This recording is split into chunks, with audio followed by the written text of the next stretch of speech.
Hey friend, Graham here from recordingrevolution.com. I hope you're doing well today. Today let's talk about your gear, your plugins, your hardware, and that shiny new thing you're about to buy. Now I know you're looking at a catalog or you're on your favorite manufacturer's website or someone's got a great deal right now and you want to buy something, but before you do, I want you to hear me out. My goal here, and it has been for 11 years, is to help you make better sounding music with the gear you already have. Why? Because I want you to save money. I also want you to become a better engineer. And I'm going to posit to you that I don't think more gear or fancier gear or more expensive gear is your solution. So let's talk about it for a second. Hear me out. First, let me ask you, why are you buying a piece of gear? Why are you considering that plugin, whether it's hardware, software, whatever it is? Why are you even thinking about it? Because you want something that you don't think you have. You are insecure. I'm insecure.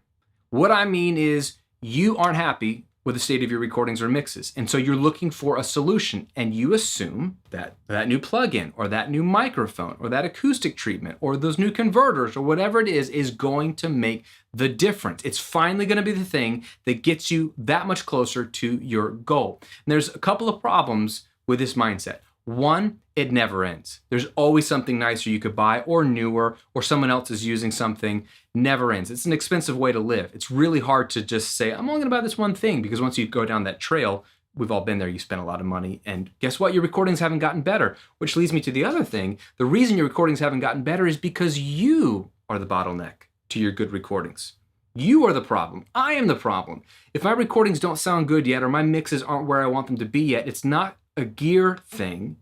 It is a human thing. It's a skill and experience thing. It could be a talent thing, but most of us, if you understand music, can be a good recording and mix engineer. You just got to work on the craft of recording and mixing. Chances are far more likely you can get a better sounding mix just by watching another YouTube video, learning a couple techniques, practicing, churning out more mixes than buying a piece of gear. And don't look at what other people are using, even professionals are using in their studio on a track that you like and go, oh, they use that microphone. Oh, they use that EQ plugin, and then go buy it. It's just the association of it isn't what's making that recording sound good. You don't know what makes that recording sound good. There's a million things that make that recording sound good. Namely, the artist is probably a really talented artist and is a great singer. They're really good musicians. Also, really good performances, better arrangements than the ones you and I are arranging. Maybe they're just better songs. There are so many factors that lead to a better sounding recording. It just so happens that they're using a piece of gear. So don't let anybody on Gear Sluts or some random Facebook group or some Reddit tell you that you need expensive gear to get professional sounding recordings. You can use expensive gear if you like, but you can also use affordable gear, AKA the most affordable gear, AKA the gear you already own to make good recordings. The difference maker is not the gear, it is you, my friend. Let's take this a step further. Not only do I think that buying more gear isn't the solution, I think buying more gear will make you worse. Why is that? Let's talk about plugins for a second, because you probably have a million of them.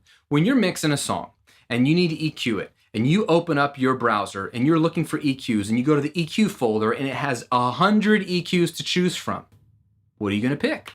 This is a problem because A, you're wasting time making the wrong kind of decision. Which EQ to use isn't the bang for your buck decision, although they can make a difference because EQs do sound different.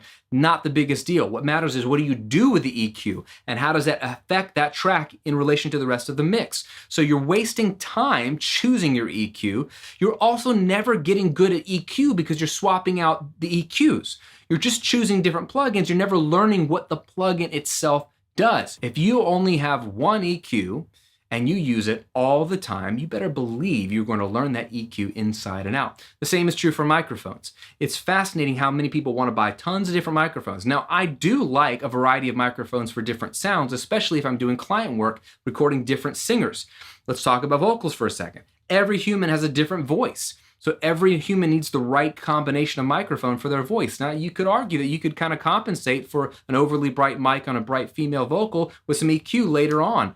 But it's nice to have a couple of options. I get that. The problem is if you're the only singer and you keep swapping out microphones hoping one's going to make you better, or you go to record your vocals and you're like, which of my 20 microphones should I use this time?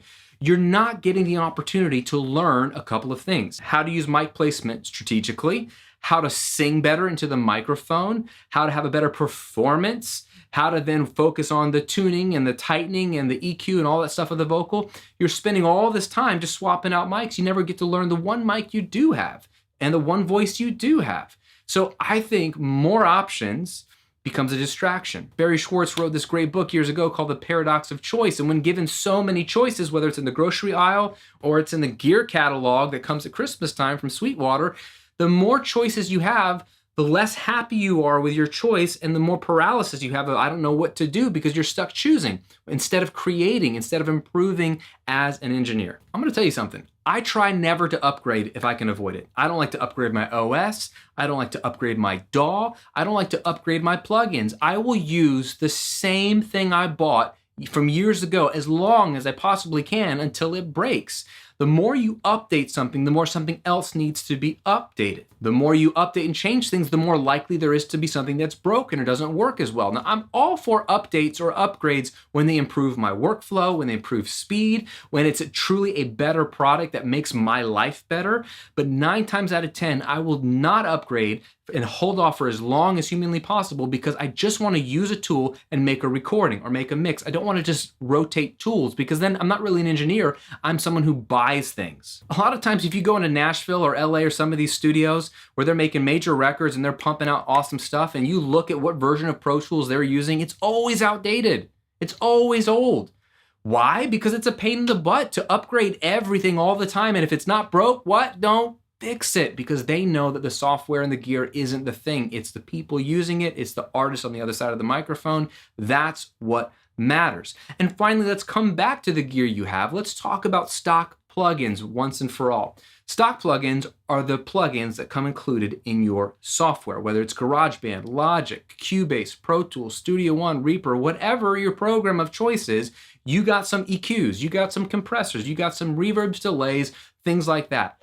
The stock plugins that are created today sound amazing. They are professional grade and you can make a great record on them. There is no need for anything else if you want to make a professional record. Now, you are certainly welcome to buy other sounds. I certainly have other tools if you like the GUI better or you get a better result or you work quicker with it.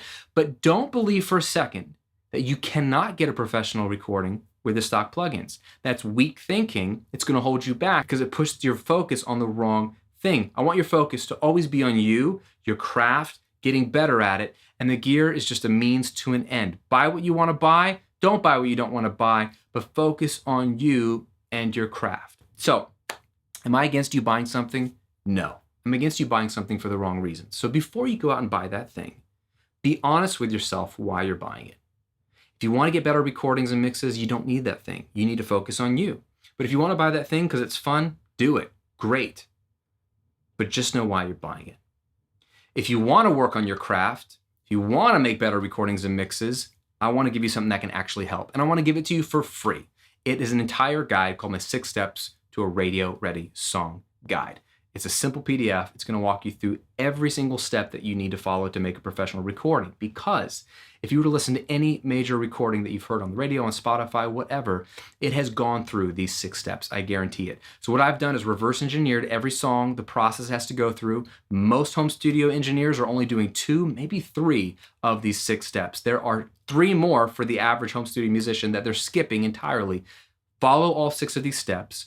I've got a bunch of tips and best practices for each step as well. And you will guarantee that your song will sound as good as it possibly can because it's gone through this process. Again, 6 steps to a radio ready song. It's a free guide. It's easy. Just click the link below the video, grab it, download it, print it out, use it as a resource whenever you've got a song idea.